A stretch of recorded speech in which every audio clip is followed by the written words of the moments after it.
중동팀 교사 여러분 안녕하십니까? The Kings of Israel, 오가 하나님의 마음에 맞는 사람 다윗의 이야기 계속 이어지고 있습니다. 오늘은요, 주제 말씀 제가 한번 읽어보겠습니다. 자기 사람들에게 이르되 내가 손을 들어 여호와의 기름 부음을 받은 내 주를 치는 것은 여호와께서 금하시는 것이니 그는 여호와의 기름 부음을 받은 자가 됨이니라 하고, 네, 다윗이 사울 왕을 죽일 수 있는 조로의 찬스가 왔음에도 불구하고 하나님의 뜻에 부합하지 않는 일에 대해서는 거부하는 그런 충실한 마음을 가진 것을 말씀은 이야기하고 있습니다. 그래서 하나님의 마음에 맞는 사람은 하나님의 뜻을 행하는 사람이고 하나님의 마음을 잘 헤아리는 사람이다 라고 할 수 있습니다.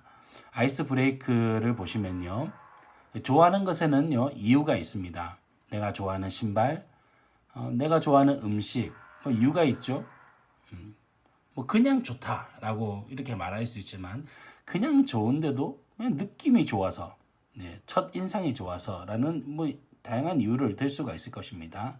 그렇다면 하나님께서도 좋아하는 기호가 있으시겠죠. 하나님 마음에 합하고 하나님께서 좋아하시는 사람은 어떤 종류의 사람일까 하는 것을 이어가시면 되겠습니다. 자꾸 이렇게 처음부터 공부를 이끌어내려고 질문을 하지 마시고 그 친구가 뭘 좋아하는지 이렇게 좀 관심을 가지면서 서로 이야기를 하고 서로 알아가면서 주제를 탁 전환해 주시면 좋을 것 같습니다. 복수의 유혹.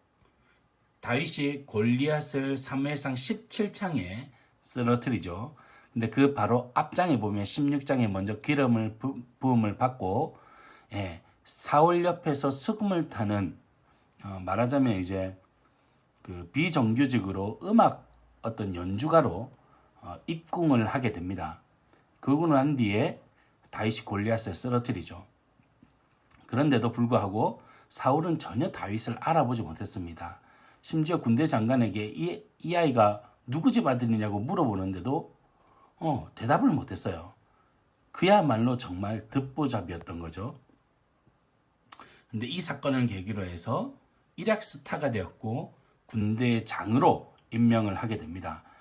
사울의 마음속에는요, 다윗을 잘 한번 키워가지고 이 나라를 한번 좀 잘 이렇게 이끌어 나가야겠다. 다윗 같은 장군을 하나 얻은 것 같은 그런 느낌이 들었을 겁니다. 근데 전쟁을 마치고 돌아왔는데 여인들이 이렇게 노래하는 것입니다. 사울이 죽은 자는 천천히요, 다윗은 만만이로다. 사울이 불과 같이 화가 났고 시기심에 사로잡혔습니다. 왜 그렇죠? 첫 번째는 백성들의 인기가 다윗에게 쏠려갔기 때문이죠. 그에 대한 불과 같은 질투심이 생겼습니다. 그리고 두 번째는 18장에 보면 다윗이 계속 지혜롭게 행하였다라는 것을 계속해서 반복하고 있습니다. 정말 하나님께서 세우신 사람, 혹시 나를 패하고 이 아이가 진정 왕이 되는 것이 아닐까 하는 그런 두려움에 사로잡힐 만큼 모든 사람들이 다윗을 인정할 만큼 지혜롭게 행했습니다. 세 번째로는 사울의 마음속에 악한 영이 임하였죠. 그래서 다윗을 보는 순간 이 옆에 있던 창을 던집니다. 두 번을 던지죠. 그렇지만 다윗이 다 피하게 됩니다. 그리고 난 뒤에 19장에 보면 모든 신하에게 이제 다윗을 죽이라고, 보이면 즉시 죽이라고 이렇게 명령을 하게 되죠.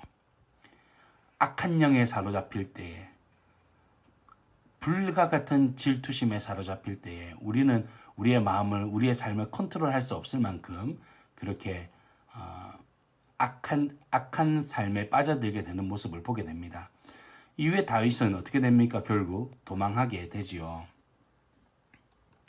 우리가 하나님의 성령에 사로잡히고 하나님의 말씀에 사로잡힌다는 것이 얼마나 복된 인생이고 축복된 인생이라는 것을 다시 한번 보게 됩니다. 이렇게 다윗은 이제 궁을 떠나서 도망을 하게 되죠. 도망한 뒤에 다윗을 따르는 많은 사람들이 다윗 곁에 있게 되었고 다윗도 어느 정도 세력을 형성하게 되었습니다. 그런데 이제 사울이 다윗을 찾아 정규군을 데리고 계속 다윗을 찾아 나섰죠. 그때 사울을 죽일 수 있는 여러 번의 찬스가 있었습니다. 첫 번째는 다윗과 그의 따르는 추종자들이 깊은 굴에 숨어져 있었을 때에 사울이 이제 발을 가리러 들어왔다. 용변을 보러 들어온 거죠. 용변을 보러 들어왔을 때에 그들의 사람들이 이렇게 얘기했습니다.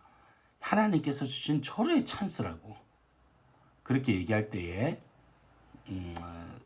다윗이 내가 주께서 기름 부어 세우신 왕을 해할 수 없다라고 하면서 하나님의 뜻을 따르죠. 사람의 눈으로 볼 때는 사울은 악한 왕입니다. 그러나 하나님의 눈으로 볼 때에는 그는 어쨌거나 하나님께서 세우신 사람이었습니다. 그래서 사울을 죽이지 않고 사울의 겉옷 자락만 베어갔지요. 하나님의 시각으로 볼 때에 복수의 유혹을 이길 수 있습니다. 하나님의 뜻을 따라 살아갈 수 있습니다. 두 번째 이 사울을 죽일 수 있는 절호의 찬스가 생겼습니다. 이 engedi 광야에 사울과 그의 군사들이 다 이제 잠을 청하고 있었습니다. 그러자 다윗과 그의 군대 장관이 이제 그곳을 들어가서 사울이 자고 있는 바로 그 텐트 안으로 들어갔습니다. 창은 땅에 꽂혀 있었고요. 그러니까 창을 뽑아서 사울을 죽일 수 있는 상황이었지만 그럼에도 불구하고 또 그는 믿음으로 행합니다. 하나님께서 내 원한을 갚아주실 것이다 라고 그와 동행했던 장군에게 이야기를 하죠. 그래서 그 곁에 있는 창과 물병만 가지고 또 나와서 사울에게 나중에 건너편 언덕에 서서 이야기를 하죠. 내가 당신을 죽일 수 있었지만 창과 물병만 가져왔다고. 사울이 막 다윗에게 미안하다 그러면서 내가 잘못했다고 막 그러지만 진정한 회개는 아니었습니다. 믿음으로 행하는 것. 하나님이 나와 함께 하시고 하나님의 내 앞길을 책임져 주실 것이라고 하는 믿음 때문에 그는 하나님의 뜻대로 살 수 있었고 유혹을 이길 수 있었습니다. 마지막으로 기도로 승리하는 것이죠. 기도로 자신의 상황과 앞일을 하나님 앞에 다 맡겨드렸습니다. 시편 35편 1절 말씀을 보면 여호와여 나와 다투는 자와 다투시고 나와 싸우는 자와 싸우소서. 하나님이 나와 함께 하시고 나의 대적을 위해 싸우실 것이다 하는 기도로 이어졌습니다. 그래서 적용은 끊임없이 하나님을 찾고 기도하는 마음, 이 마음이 이 순수했던 하나님을 향한 이 마음이 하나님의 합한 마음이었다라고 성경은 말하고 있습니다.